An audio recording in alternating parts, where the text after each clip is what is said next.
Hello everybody, welcome back to my channel. Hope you're having a fantastic day. Today, we're going to be reacting to a Necrit video. It's called Who is the Maker? And then if you want to watch it, I'll leave the link down below. It's about Jhin. And if you remember, I reacted to Jhin Voicelines and stuff a while back. And I just got recommended this video. So yeah, let's go. A little louder. Do I need subtitles? Well, if there is one thing the World Walker expansion nailed, it is the references to the lore. Previously, with stuff like the Grey Legion and the Galio cards, it was all still within Runeterra, but it did feel a bit iffy. But here, the new Bard cards are awesome, Annie's canon lore got a whole new story arc, and Jhin's cards explain this video was posted 2 years ago. Let me know if it's outdated or something. There since the beginning. This was the only one I found. And that's what we will talk about today. Now, out of all the champions in League of Legends, we have talked about Jhin quite a few times already, be it his base story or the color stories or even the comics. At this point, everyone knows what's the deal with him. When he was younger, he was a pretty fancy murderer. He was so successful, he became an Ionian legend, and people nicknamed him the Golden Demon. After he got infamous, the ninjas deployed Master Kusho, who, together with Shen and Zed, tracked Jhin down, and they locked him in the Tula prison. And this is where the mystery began. Alright, so that's a comic book I need to read. We knew that some secret cabal freed Jhin so that he would be able to fight the Noxians, but we never learned who it was and why really did they do it. So just to remind you, here is what his bio says after his imprisonment. Imprisoned in Tula, Jhin kept his secrets, revealing little of himself as many years went by. The monks guarding him noted that he was a bright student who excelled in many subjects, including smithing, poetry, and dance. I can see that. Regardless, they could find nothing to cure him of his morbid fascinations. Meanwhile, outside the monastery's walls, Ionia fell into turmoil as the Noxian Empire invaded, and war awoke the tranquil nation's appetite for bloodshed. Jhin was freed from Tula sometime after the war with Noxus, possibly put to use by one of the many radical elements vying for power of the First Lands near the conflict's end. He now has access to the Kashuri Armory's new weapons, though how he came to possess such implements of destruction and what connection he has to Kashuri is still a mystery. Whoever his shadowy patrons might be, they have endowed Jhin with nearly unlimited funds and seem unconcerned by the growing scale of his performances. Recently, he attacked members of Zed's Yanlei order, and mass murders and assassinations bearing his signature flair have occurred not only across Ionia's many regions, but also in distant Piltover and Zone. So, basically, after Jhin was imprisoned, someone decided to free him and use him as an element to This was posted 2 years ago. Do they still not know who freed him? Gain power. For the longest time, the theory has been that Jhin is being used to make sure people are still afraid. Even though the war has ended, that makes sense. Jhin is still causing terror, so people naturally look for safety. And that's where Jin's patrons would gain power. As it was stated in the bio, up until now, the patrons were a mystery. But that finally changed with Jin's cards. So, let's go into Legends of Runeterra, and let's have a look at what is going on. He will tell me. The new cards related to Jhin are naturally split into 4 acts, starting with the Legion Deserter. Act 1. An ex-soldier, having abandoned his post following the theft of an ancient Kashuri artifact, hides at a Kwayanvi bar, full of arrogance and too much drink. Little does he know, his stolen treasure whispers of all it sees to its true owner. His life pours away like so much wine, Noxian crimson on Ionian gold.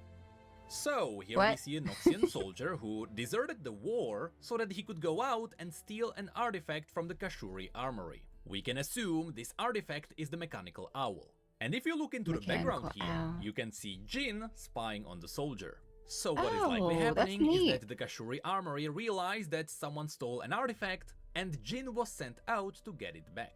There may be another reference to this later on. The second part comes from Lord Broadmane. Act 2. A duplicious lord with little to his name Now I'm looking in the background to see if I see Jhin. But a It's like a Where's Waldo thing. charms an audience of Ionians.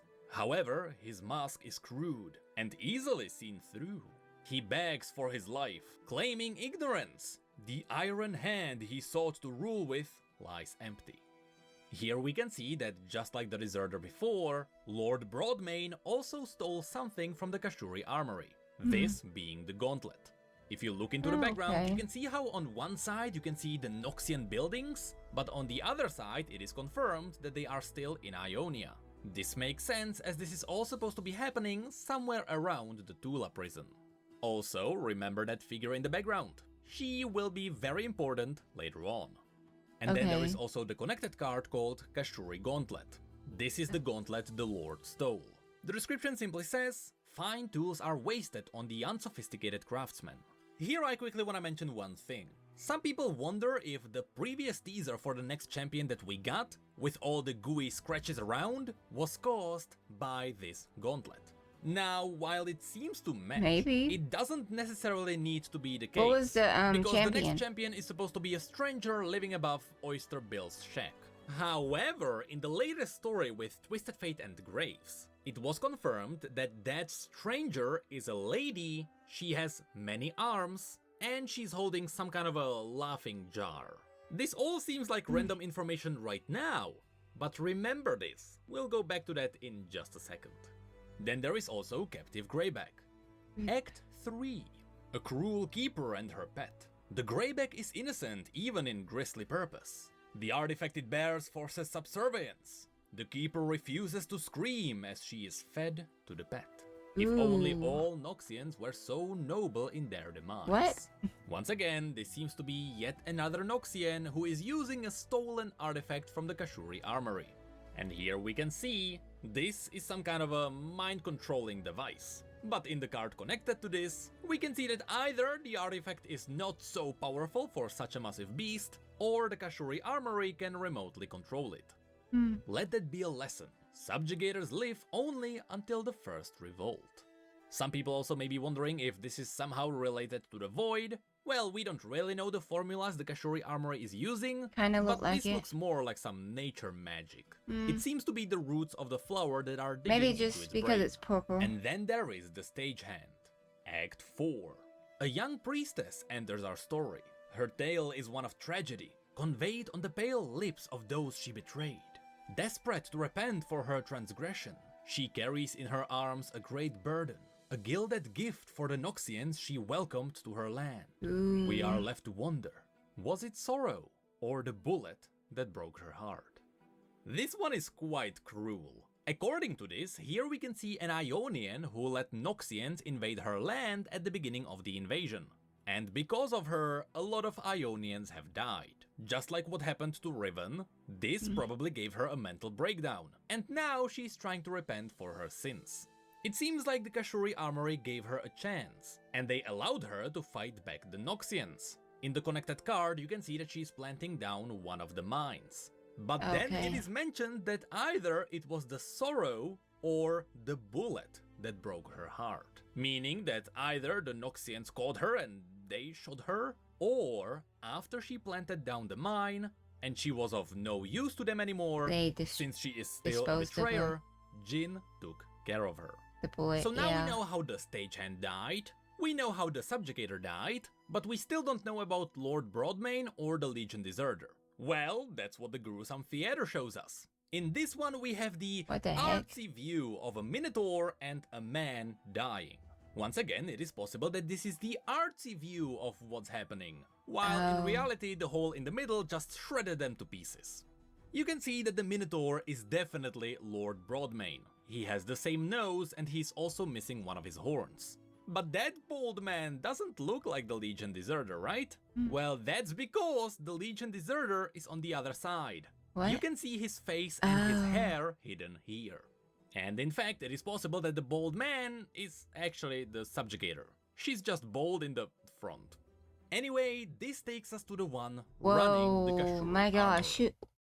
Wow. That's an awesome picture. That's so cool. Is an the maker. I was about to say, is that the maker? a legendary Yeah, artisan, okay. her art peerless, her execution flawless. It is a great honor to be in her presence, let alone wield an instrument of her making. So yes, this is the mysterious patron who freed Jhin from his Wow. prison. There is quite a lot of interesting things to break apart here. You can see that she is definitely making weapons for Jhin. She is currently crafting a small device that is well within the design of Whisper, but you can also specifically see Jin's bullets in the chest to her left.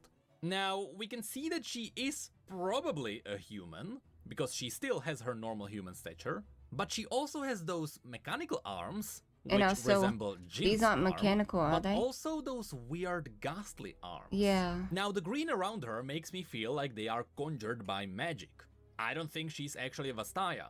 I just think all the green formulas to her right are connected to this. Also, you can see that she has an ocular, which closely resembles the owl we have seen before. And as you may remember, there it was mentioned She reminds that me of a whatever the spider, owl though. sees, she can With see. the head and everything. That's what the ocular is for. Now here we need to mention an interesting theory. In the last story with Twisted Fate and Graves, it was mentioned that the next champion is a woman. You can often hear a laughter She's around the her next champion because then? she has a laughing jar, and she has clothing unlike anything else Twisted Fate had ever seen. Also, many arms. Besides the jar, all of this would fit. She's also making things for the Kashuri armory, so the Kashuri glove would fit that teaser. The only thing that doesn't fit this is that that new champion is supposed to be living above Oyster Bill's Oyster Shack, which is in Bilgewater, not in Ionia. So while there are a lot of coincidences that would make it feel like she can be the next champion, Oyster Bill's Oyster Shack is the only proof that says otherwise. Okay. So while it is not undeniable, So was she the it is next champion? unlikely. And this finally takes us to Jin's cards. Here we can see that this is likely happening is that her after right he there? was freed and after they recruited the Ionian Betrayer. We are still not sure if the person in the back is actually the Maker, but considering that she's hiding her many arms, it is definitely possible. Yeah, you can I also think see it's- all the owls around her connected to her goggle. It's probably helmet. her. The description says, Overtrue. We open on the city of Kwayanvi, where an old master summons a young pupil. He is tasked with disposing a group of nefarious villains and recovering stolen sacred artifacts. The actor is keen, but he does not yet take his place. For now, he simply prepares, waiting in the wings. So, he is preparing to take down the deserter, who stole the artifact which was likely mentioned here. One more thing to mention, even though throughout all of this it seems like Jhin has a mechanical arm, Jhin has his own arm, he is not a robot. Previously we thought that he just enjoyed looking like a marionette, but now we know that the armor was crafted by the Kashuri Armory. That's why it looks the way it does. But just remember, it is just armor. Also, Okay. he has I was about to both say eyes. his arm He looks is just like the really Maker's weird, arm. and he has a tight leather mask that conceals it. Because, and I quote, the tight leather mask constricts his breathing and removes his depth perception. Delightful. What? Anyway, the rest of the cards don't really show us anything new. Why would you want They that? kinda tell a small story. First the call, then the response, and then finale. Funny to see, these are only 3 steps, since the trap is not connected to this, and neither is the Lotus snipe trap. or his ultimate. Speaking of which, that's really what we can see when he levels up. With all the traps set around with the help of his stagehand, they all The card detonate, game looks and fun. the city of Kwayanvi, with the deserter in there, because remember he was in the bar, being shred to pieces. I also hate one thing. Jin's card description says that there is an old master and a young pupil. One would say that is the Maker and Jhin, but the master and pupil is likely Jhin and the stagehand. We know that the stagehand dies because of a bullet, and as it says here, Jhin is preparing the bullet. All the subtle storytelling. But that is it for Jin's cards. That's it? I No. really love how Riot didn't do anything But I have so crazy many with unanswered these. Not like questions. with I wanted to Gallia's learn more about followers. Jhin. They basically took what was part of Jin's bio and they just went more And into I don't the know details. anything about they the Maker, didn't really. add anything new. They only explained I'm gonna what have we to look that knew up. was there. And that's what And makes I love these her cards story so much. brilliant. You can't really question if these are canon. They were obviously written to reference the canon universe. And so pretty much all the cards in the entirety of World Walker just expand the universe. And that's why I love his this movement. So I love much. that. There's the Partially it Maker. is also because Path of Champions 2.0. She But looks then again, cool. I have no idea what Riot Like, is doing right now. Okay. Alright guys, so that was my reaction to Necrit. Explain to me who's the maker. Let me know what you thought about it in the comments below. And if you have any other recommendations, let me know in the comments. And if you're new, please like, subscribe, and the bell for notification. Thank you all so much for watching. You have a good day. Bye-bye. Bye-bye.